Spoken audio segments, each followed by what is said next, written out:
Hey guys, a year ago, a company launched their first product, Nothing Earbuds, and now, just a couple of months ago, they have announced their upcoming smartphone, a name called Nothing Phone 1.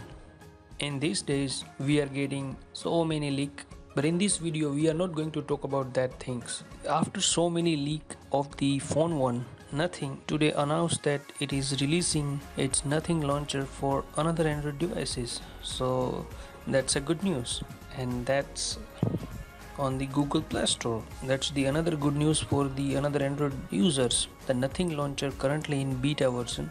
So I have downloaded from the Google Play Store, but it might not be available for your device. As per the Carl tweet, they will work on the Samsung higher end devices like Samsung Galaxy S22, or in it will also work in Google Pixel devices like Pixel 5, Pixel 6. Well, I have installed in Google Pixel 5. So here is the demo, guys.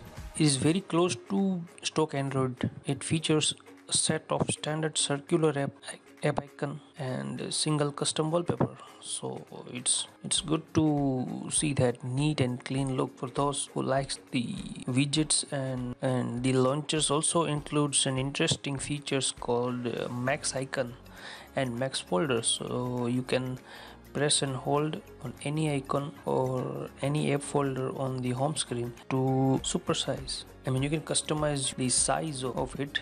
That is interesting thing. Okay, so here is the demo, guys. So that's it, guys. Thanks for watching. Keep subscribed for more updates.